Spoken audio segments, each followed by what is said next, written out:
परमेश्वर पित्या, तुझ्या शरीराने रक्ताने आम्हाला सर्व काही शुद्धता मिळणार आहे, तर ते वचन ऐकत असताना तुझ्या ज्ञान बुद्धीचा पुरवठा आम्हाला कर येशूच्या नावात. तू करतोय सुन आभार धन्यवाद. सर्व आदर महिमा आणि गौरव प्रार्थना तुझा पुत्र येशू माझ्या उद्धारक आणि तारणाऱ्याच्या नावाने मागत आहे. आमेन. बघा, सर्वप्रथम आपण लक्षात घेऊयात की आपलं तारण सर्वांचं झालेलं आहे का? झाले? कुणी केले तारण आपलं? आपला उद्धारक कोण आहे? प्रभू येशू ख्रिस्त आहे. आणि आज देखील याकोबाचं त्यानं कसं संरक्षण केलेलं आहे किंवा तो त्याचा उद्धारक कसा झालेला आहे ते आपण बघणार आहे थोडक्यामध्ये. यशया याचा 44वा अध्याय आणि वचन 21 आणि 22 आपण बघणार आहे. यशया 44, 21, 22. हे याकोबा, हे इस्रायल्या, ह्या गोष्टी स्मरणात ठेव. तू माझा सेवक आहेस, मी तुला घडवले आहे. तू माझा सेवक आहेस, हे इस्रायल्या, तुझा मला विसर पडावयाचा नाही. तुझे अपराध धुक्याप्रमाणे, तुझी पातके अभ्राप्रमाणे मी नाहीसी केली आहेत. मजकडे फिर, कारण मी तुला उद्धारले आहे. आमेन. बघा, वचन सुंदर आहे. देवानं आपल्याला सांगितलेलं आहे, जसं याकोबाशी तो बोललेला आहे की हे याकोबा, या गोष्टी स्मरणात ठेव. स्मरण म्हणजे काय? आठवणीत ठेव, तू माझा सेवक आहे. आज आपण कुणाची सेवा करतोय? प्रभू येशू ख्रिस्ताची सेवा करतोय. सेवा म्हणजे काय?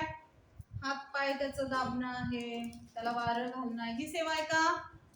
काय कसली सेवा? सेवा म्हणजे काय?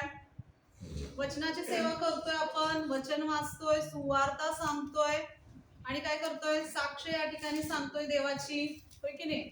आपल्या ज्या साक्षात इतरांना सांगून देवामध्ये त्यांना आणणं, आत्मे जिंकणं, ही देवाची सेवा आपण करत आहे. तर तो म्हणत आहे की माझा तू सेवक आहेस आणि मी तुला घडवले आहे. तू माझा सेवक आहेस, हे इस्रायल्या, तुझा मला विसर पडावयाचा नाही. आज आपण अनेक लोकांची सेवा करतो, म्हणजेच आपल्या घरातील आई वडिलांची करतो. आणि जसं जसं आपण मोठं होतो तस तसं आपल्याला कसा होतो? विसर पडायला लागतो. आणि परत आपण आई वडिलांना म्हणतो, ते तुमचं कर्तव्य होतं, तुम्ही मला लहानाचं मोठं केलं, वाढवलं, जग दाखवलं. ती सेवा आपण विसरून जातो. पण परमेश्वर या ठिकाणी सांगत आहे की तू जी माझी सेवा केलेली आहेस ती मी कधीही विसरणार नाही, ती माझ्या नेहमी स्मरणात ठेवणार आहे, नेहमी अंतःकरणात ठेवणार आहे. आज तुम्ही जे जे वचन वाचलेलं आहात, रिपीट झाला असेल, बायबल मला वाटते प्रत्येकानं 2 वेळा 3 वेळा आतापर्यंत वाचला असेल, 4 वेळा झाला असेल कुणाकुणाचं, ही देवाची सेवाच आहे. वचन वाचणं म्हणजे कधीतरीच वाचणं, कधीतरीच चर्चला येताना ते बायबल साफ करून आणणं, ही देवाची सेवा नाहीये. रोज प्रार्थना, रोज वचन वाचणं, ही देवाची सेवा. तर देव म्हणत आहे, मी कधी विसरणार नाही. आज लोक विसरतील, काय तू केलंस माझ्यासाठी, केलं त्यावेळेला, वेळ होती म्हणून केलं, आणि मी तुझ्याकडे आलो म्हणून तू केला असशील, ती सेवा केली, झालं, विसरलं.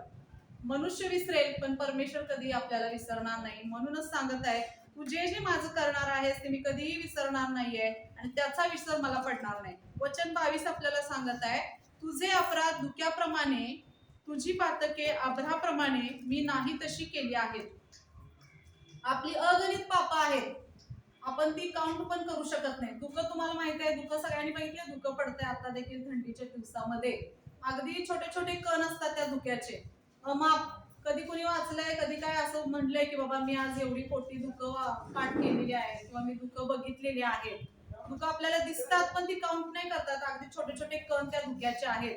तशी आपली पाप, तशी आपली अपराध, डोळ्याने बघून पण आपल्या झालेले पाप असतात, काही अपराध असतात की अगणित, जे आपण मोजमाप देखील करू शकत नाही.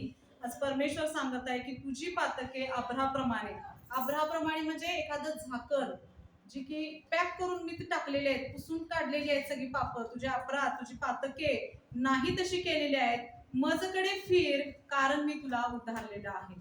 आज देखील याकोबाला ज्याप्रमाणे परमेश्वरानं सांगितलेलं आहे की माझ्याकडे तू फिर, जी तुझी धुक्याप्रमाणे पाप होती, अनेक भरपूर सारी तुझी पातके होती, ती सगळी मी नाही तशी केलेली आहेत. आज देखील परमेश्वरा जेवढी पण पाप आहेत आपली, जसं चर्चमध्ये आपण पाय टाकतोय तसं परमेश्वरानं आपल्याला त्याच्या जवळ घेतलेलं आहे.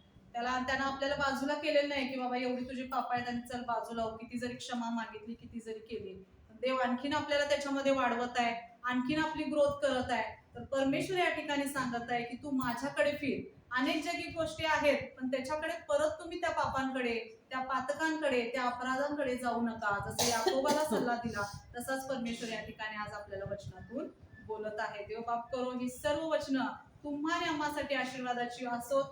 या मेजामध्ये सामील होत असताना आपलं तारण करता फक्त प्रभू येशू ख्रिस्त आहे. त्याचं शरीर, त्याचं रक्त खात पित असताना ते स्मरणात ठेवणं तितकंच गरजेचं आहे. आपण जे आठवड्याभरामध्ये आपली काही पाप झाली असतील ते आपण सगळे आठवूयात, देवासमोर मांडूयात, पश्चाताप करूयात आणि आपल्या जागेवरती आपण बसून देवाला कबूल करूयात. धन्यवाद देत आहे प्रभू परमेश्वर पित्या. खरंच माझ्या राजा, तू याकोबाला ज्याप्रमाणे सांगितलंस की धुक्याप्रमाणे तुझी पाप अनेक तुझी पातके होतील, पण तुला मी उद्धारलेला आहे, तुला मी टाकलेलं नाही. तू माझा सेवक आहेस. तुझी सेवा मी जाणलेली आहे, ती स्मरणात ठेवलेली आहे, मला त्याचा विसर झालेला आहे. तसंच परमेश्वरा, आज आमची देखील जी धुक्याप्रमाणे किंवा आणखीन पातके असतील, अपराध असतील, ती देखील तू पुसून काढ आणि प्रभू परमेश्वर पित्या या मेझामध्ये आम्हाला सामील करून घे राजा येशू. आज पश्चातापपूर्वक आम्ही तुला माफी मागत आहे येशूच्या नावामध्ये. तू करतोयस म्हणून आभार, धन्यवाद. सर्व आदर, सर्व महिमा आणि गौरव प्रार्थना तुझा पुत्र येशू माझ्या उद्धारक आणि तारणाऱ्याच्या नावाने मागते. आमेन.